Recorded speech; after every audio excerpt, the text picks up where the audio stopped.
Okay, hello again. This time we're going to look at how to apply supports in 3D printing. So we're back in 3D Printer OS, and we're looking at the Files tab, the Files view. You will notice that there's also a Projects tab. So if we select there, we can see our previous example was a T shape. So the projects view is basically a view of folders, just file management folders.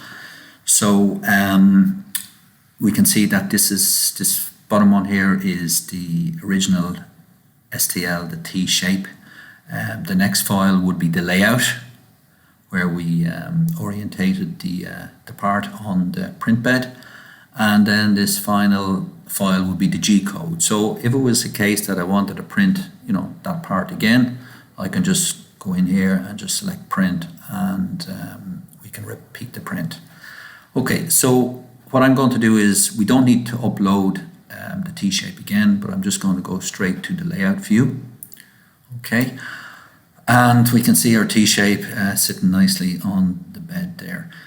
If it was a case that for some reason we couldn't print it in this orientation. I mean, this orientation is a sensible way to print this particular shape because each layer prints and then the following layers print on top of the layer before, so the whole thing builds very nicely.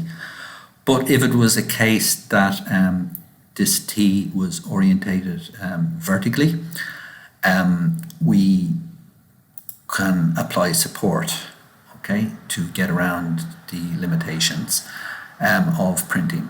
So if I select rotate, and here on the right hand side we have options to rotate at particular angles, and we have some fixed angles of 90 degrees, which suits what I'm trying to show here. And it says the red is the x-axis, y is the green, and blue is the Z. So I'm going to rotate by 90 degrees around the x-axis. So now you can see that the T is standing vertical, but it's not on the bed, so it's important that we select on bed. Okay, so now we have it correctly positioned. So you can straight away, you can see where the problem might be. In this area, it will print fine because it's always building on the layer below. But when it comes out to this overhang position here, we have a problem because we don't have any material, there's no previous layers printed.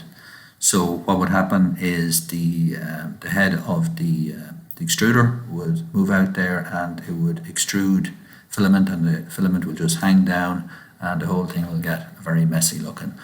So what we can do to get around that is we, within the print settings, we would apply support. So it's quite simply done.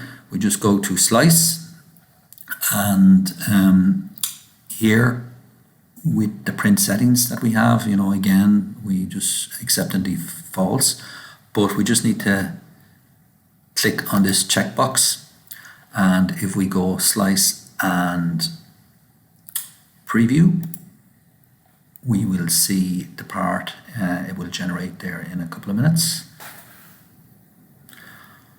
Okay, so now we can see our print preview, and you can see all that pink area there is the support that has been automatically generated. So I can play the animation there and we can see it building basically. Okay, so the issue now is that it has taken quite a bit more filament to print. Previously, the part would have printed with 60 grams of filament, now it's 111. And I suppose more worryingly, it would take 7 hours to print it in this orientation, whereas previously it took 4 hours and 20 minutes. So certainly things to consider when you're setting up your print. I suppose the comment would be, think about the orientation of your part, so you try and avoid having to print support, and also think about, when you're designing your part, to try and at least consider the limitations of 3D printing. And if you can design the part without having to use any support, well, that's all the better. Further, when removing the support, in this case, it's probably easy enough to break off, but it depends on how intricate your part is. It may be difficult to remove it. So again, consider that when you're setting up or designing your print. Okay, so that's all that we need to say about applying supports in 3D printing. Thank you.